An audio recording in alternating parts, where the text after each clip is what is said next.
Railway यानी आम से लेकर खास इंसान तक की गाड़ी, जिसमें सफर करना जहां एक ओर आसान भी होता है तो दूसरी ओर किफायती भी।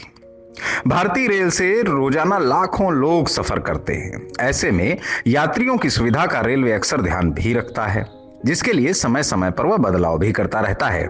लेकिन अक्सर आपने ट्रेन में चादर और तौलिए के लिए लोगों को आपस में झगड़ते और यहां तक कि मारपीट करते देखा ही होगा, और अगर नहीं देखा तो सुना या कहीं खबर में पढ़ा तो जरूर होगा।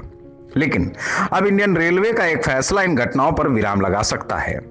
आमतौर पर यह वारदातें आरएसी पैसेंजर के बीच होती रही।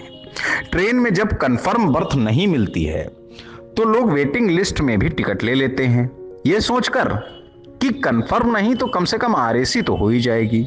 लेकिन इसी आरएसी के चक्कर में अक्सर चादर तौलिए के लिए पैसेंजर्स में झगड़ा हो जाता था, जिसको ध्यान में रखते हुए रेलवे ने बड़ा फैसला लिया है। तो आइए जानते हैं क्या है रेलवे का प्लान।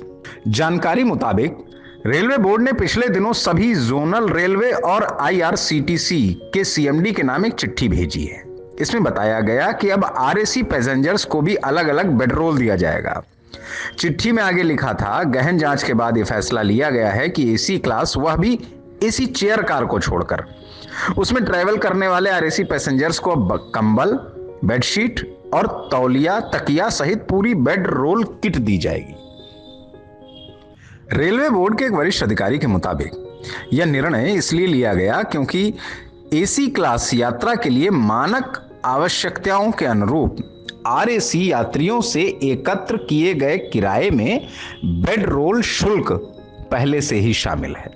इसलिए अब आरएसी पैसेंजर्स को लिनन और एक पूर्ण बेडरोल किट की व्यवस्था सुनिश्चित करने का निर्देश दिया गया है। इस कदम का उद्देश्य आरएसी यात्रियों के साथ अन्य कन्फर्म यात्रियों के समान व्यवहार करना है, जिससे एक सुसंगत और आरामदायक यात्रा का अनुभव सुनिश्चित हो सके। आपको बता दें कि आरएसी बर्थ की व्यवस्था साइड लोअर बर्थ पर होती है।